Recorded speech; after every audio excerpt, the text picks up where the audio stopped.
Vote നഷ്ടപ്പെട്ടാൽ vote പോകട്ടെ എന്ന് വിചാരിക്കണം. തെരഞ്ഞെടുപ്പിൽ തോറ്റാൽ തെരഞ്ഞെടുപ്പിൽ തോറ്റു പോകട്ടെ എന്ന് വിചാരിക്കണം.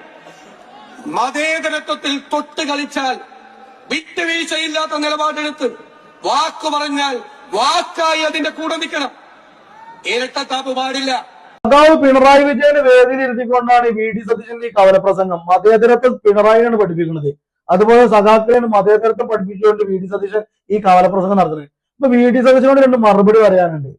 സകല മതവർഗീയവാദികളെ കൂടെ കൂട്ടി ഇലക്ഷനിൽ ജയിക്കാൻ വേണ്ടിയുള്ള കുതന്ത്രവും, അതുപോലെ തന്നെ വർഗീയവാദത്തിന്റെ ഉസ്താദുമാരായിട്ടുള്ള സംഘപരിവാറിന്റെ ശാഖയിൽ പോയിട്ട് ഗോൾവാക്കറുടെ മുന്നിൽ കുനിഞ്ഞു നിൽക്കുന്ന വി.ഡി. സതീശന്റെ ഈ ഒരു രാഷ്ട്രീയം ഉണ്ടല്ലോ, അത് കോൺഗ്രസ്സുകാരുടെ അടുത്തും UDF-കാരുടെ അടുത്തും എടുത്താൽ മതി.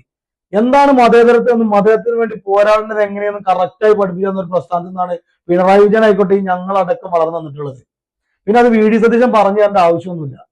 പിന്നെ ഒരു വർഗീയവാദിയുടെയും വോട്ട് വേണ്ട എന്ന് പച്ചക്ക് പറഞ്ഞ കമ്മ്യൂണിസ്റ്റ് പാർട്ടിയോടാണ് വർഗീയവാദികളുടെ വോട്ടായാലും ശരി, ആരുടെ വോട്ട് സ്വീകരിച്ചാലും UDF-ന് ചെയ്യുന്നവർ ആര് വോട്ട് സ്വീകരിക്കുക എന്നായിരുന്നു കഴിഞ്ഞ ഇലക്ഷനിൽ വി.ഡി. സതീശന്റെ മറുപടി.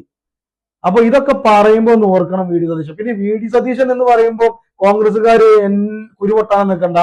അയാളെക്കാളും വി.ഡി. സതീശനെക്കാളും 10-20 വയസ്സ് മൂത്ത പിണറായി വിജയനെ വിജയ എന്നും പിണറായി വിജയൻ എന്ന് വിളിക്കുന്ന വി.ഡി. സതീശൻ മരിച്ചുപോയ VS അച്യുതാനന്ദന് പോലും അച്യുതാനന്ദൻ എന്ന് മാത്രമേ വി.ഡി. സതീശനൊക്കെ വിളിച്ചിട്ടുള്ളൂ.